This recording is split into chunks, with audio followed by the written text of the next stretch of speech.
Okay, Friday at York, as probably from my point of view, I think is probably the strongest of the day in terms of betting.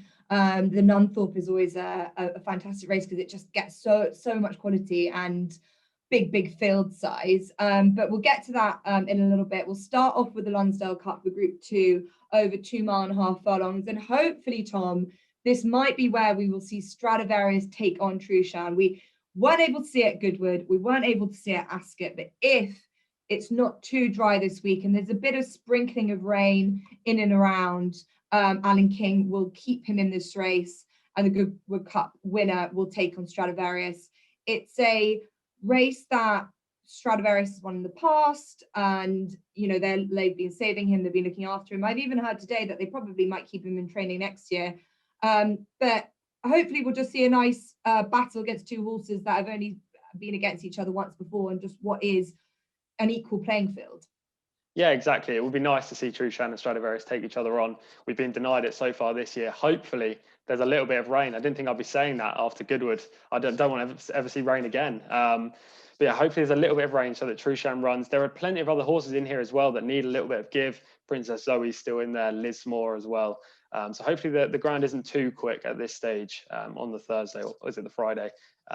Stradivarius is your worthy market leader. It's not a race that I want to tip in for many reasons. One, I don't think there's too much value at this moment in time. Two, I want to know the final field. And three, my heart is just with Stradivarius. Like, I can't tip against him. Even in the Ascot Gold Cup, I didn't really fancy him to win. But when I was forced to put a name, I had to say Stradivarius beforehand. I just love this horse. He's my background on my PC, as I keep saying. I really hope he bounces back. He's a 7-year-old, but he's still at the top of his game, I'm sure. He would have finished second at Ascot, given a fair run of things. Obviously, got hampered on the home bend. Subjectivist, by far the best horse in the race. Don't take that away from him. But Stradivarius still ran to a good level.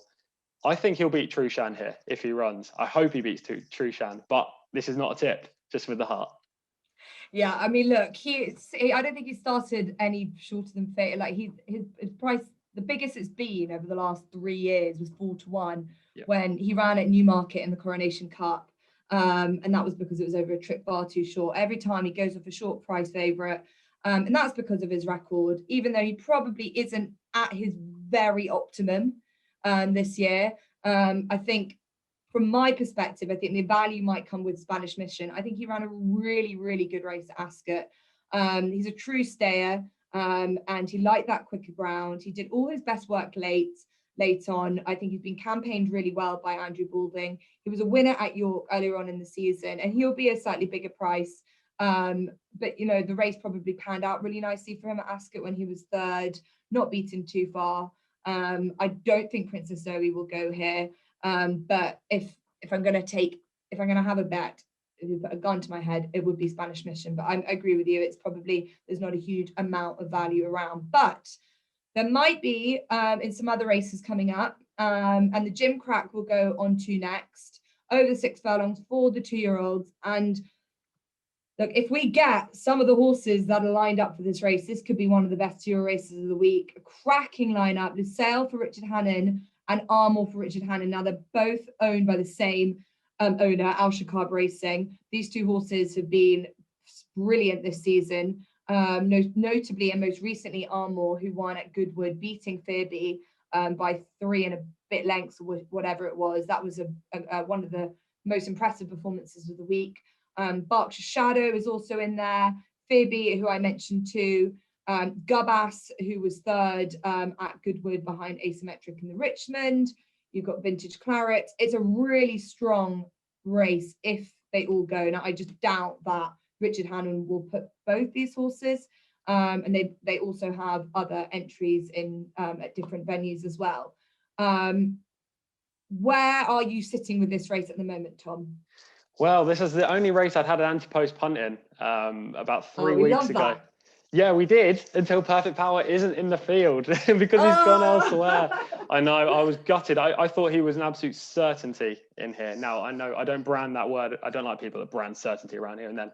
But he was so encouraged. He ran so encouragingly well at Goodwood, and he won the Norfolk prior. He was going to be my bet of the week. Anti-post punt, though, for you. Middle Park, Perfect Power. I think he'll win the race, currently 8-1. However, back to this race here, I'm going to be with Fearby. I know you said he got beat by Armour, and he did comprehensively, 3 and a bit lengths. I think Armour needs soft ground. Therefore, that's potentially why he's not jocked up currently, and Lusail is in here. I think Hannon will go for Lusail in the final field unless there's a lot of rain. Fearby ran in the middle, raced in the middle of the track that day at Goodwood, which was unfavourable. You wanted to be towards the sound side or towards the far side, towards the end of the card. He raced towards the middle, ran a nice race, I thought, and ducked out at the start and took a bit of a bump. I'm going to give him another chance at the prices, though I'm just really gutted that Perfect Power's not in the field. Yeah, gutting. I think Armour might be going to the Morney this weekend, and that might be, and that, you know, it's a really good 6 furlong race. You do get the softer ground, and you know, it comes a few days before this race, so I'd imagine that's where they're going to go. But you know, as you say, I feel like a lot of those races at Goodwood, especially the Richmond Stakes, if you'd run it a couple of times, you might have had a couple of different results. You needed to be, as you say, at the right side of the track. My preference is with Berkshire Shadow, who ran in the Vintage Stakes at Goodwood behind Angel Blur, but was on deeply testing ground. It was the first day of Goodwood, if my memory serves me right. And it really, really wasn't to his liking. You could tell that he was not enjoying himself at all under Oisin Murphy. Was getting going very late on, but was just getting through the ground. He'll have his more preferred ground at York, and I would imagine that would probably be to his liking.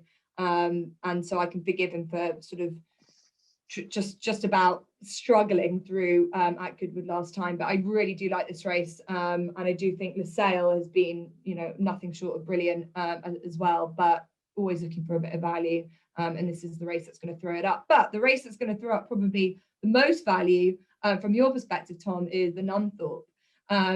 Every year I love this race. I love the sprinters in with big fields.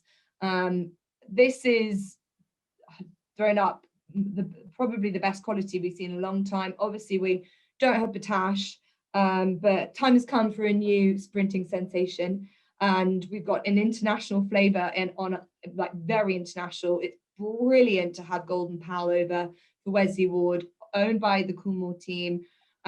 He was the Breeders' Cup Juvenile Turf Sprint winner at Keeneland. He then won at Saratoga in July. And I mean, you're the man that can tell us all about America, but from what I've seen and what I've heard, Wesley Ward is waxing lyrical about this horse, the fastest horse he's ever had, maybe the best horse he's ever had. It's great that he is over and taking part in this race. And if the ground is quick and he's as good as they say, you've got Swayzer in this, who clearly wants some give in the ground. Winter Power is interesting, and I'll get to her. Dragon Symbol, I think, needs 6 furlongs. But there's, outside of that, you've got sprinters who've been tried and tested, quite hardy sorts. But if Golden Power is the best sprinter in the world, he should win this and win this easily, Tom.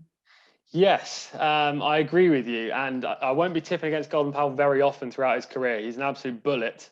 He can do ridiculous sectionals. Last time out at Saratoga in the quick call grade 3, he posted a 21.98 opening sectional, which is very quick, and he didn't have to be asked. He just did it on his own accord. He ran away from a very weak field that day, first time up off a long layoff since the Breeders' Cup. He's only had 5 runs. He could be very good. Now, I've got 3 reasons why I'm not going to be with him. Now, one, his price is going to be too short on the basis that Wesley Ward has said he's the best he's ever trained. Knowing Wesley Ward, not personally, but having called him a couple of times for quotes, he's very bullish about most of his horses. So that can sometimes reduce the value in the price, which I think it has done already. Every single one at Royal Ascot. Exactly. Was going to win, wasn't it? And he actually had a really bad Royal Ascot for Wesley Ward's standards, which I was quite surprised about. I thought he had a good crop of 2-year-olds. I think with Golden Pal, he's also going to get him put in a pace ball up top. Kea Moro is arguably the fastest filly I've ever seen. I've never seen a filly at Royal Ascot run the first 2 furlongs that quick. She has so much pace. Winter Power is going to be up there. We know she loves to blaze a trail. She did last time at York. She did in the King's Stand as well. Liberty Beach as well. She'll be up there. I think Golden Pal could get into a pace battle. He's not going to be too far off the speed. So whether he can sustain that challenge close to home, I'm not too sure. So with that in mind, the price in mind, and the fact he's still lightly racing, he's against hardened sprinters on a stiff York track that's already seen the likes of Acapulco and Lady Aurelia lose in this race, finish second, but with both of them, Wesley Ward. I think he's probably worth taking on, though he is very good, has to be said. I'm going to take him on with a horse who, on form, can't win. Moss Gill was beaten last time by Winter Power, only beaten a length. However, what Moss Gill needs to show his best is a fast early pace. He doesn't have the natural early speed the likes of Winter Power have. He needs some pace to run into, that pace to then collapse, Moss Gill to pick up the pieces and win. He's got the best sustainable running style for this trip and track. He was only beaten a length by Winter Power last time. There's a huge disparity in the price here, too big in my opinion. I think he's worth a chance at 16, 20 to 1, whatever price he is. He loves York. I think he's going to run into the frame. Whether he's got the class to beat the likes of Golden Pal, I'm not too sure. On official ratings, you'd suggest not. But at the price, you can take a risk. So Moss Gill for me. Definitely a good each way value there, 25 to 1 as it stands. I like where you're coming from with this sort of pace collapse angle, which we sort of saw in the King's Stand, didn't we? Yeah. And that really played in the advantage of Oxted.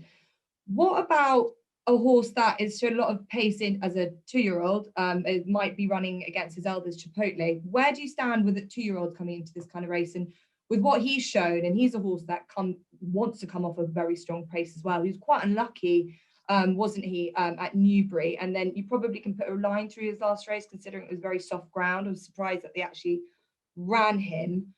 As a 2-year-old, gets a huge weight advantage.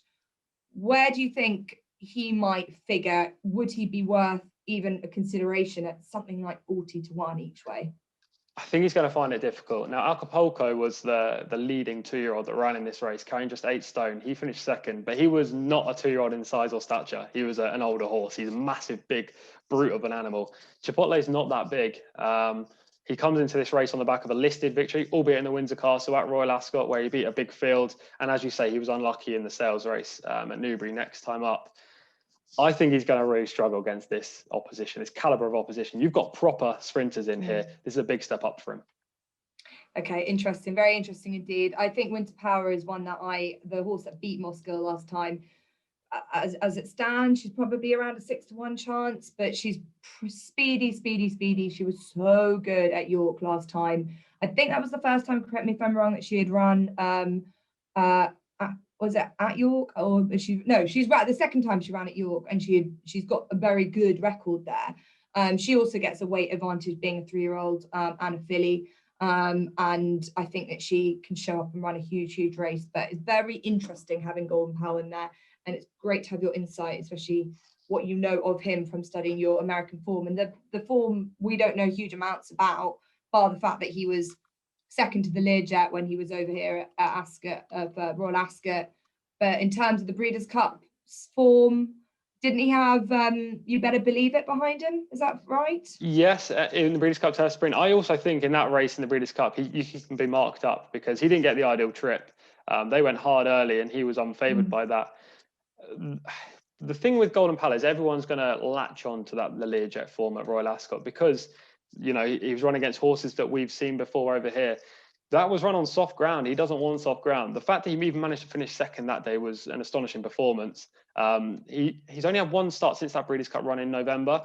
So he's coming off a little layoff and then a previous but long layoff, 8-month layoff before his recent Saratoga start. There is a chance he could bounce if you play into that bounce factor kind of theory. I know some people don't. He's only had 2 works as well, coming off that Saratoga race. He hasn't been seen on the track very often, and those 2 works weren't bullet breezes. They were a 4 furlong work in 51 seconds, which is a maintenance work, gallop round the track. Then he did 5 furlongs in 1:01. Again, not a bullet breeze. You'd expect Golden Pal to be able to do 5 furlongs max effort in 57, 56 seconds. Like, he wasn't asked for much effort. So it'd be interesting to see how he performs coming off just 2 works on 1 start this year against a high caliber of opposition over in Britain, where he's 0 for 1 currently. So he's an intriguing proposition. If he wins, imagine what Twitter's going to be saying. They're going to be hailing a new star. And hopefully that is the case if he wins. I just can't back him at the prices. Yeah, it's fascinating. Look, he hasn't also, he's been running around bends, which is the other different thing. People that don't really watch American racing, the only time he's ran, again, correct me if I'm wrong, on a straight track was at Ascot and he was beaten. You know, it is different. It's like very different configurations. I think what will help him will be the quick round. So Wesley Ward's team will be really, really hoping that they get no rain, and it probably will definitely be quicker side, although there is a little bit of rain around. But Golden Pal adds a lot of flavour to what shapes up to be a very, very good edition of the Nunthorpe. So we will hope that there'll be quite a good day for Ed Bethel, really. That wouldn't be a bad double, Moskill and Fearby. At a track which is very close by, means a lot to him in his first year as a trainer. So Fearby and Moskill to make it a great day for Ed Bethel and Tom Collins.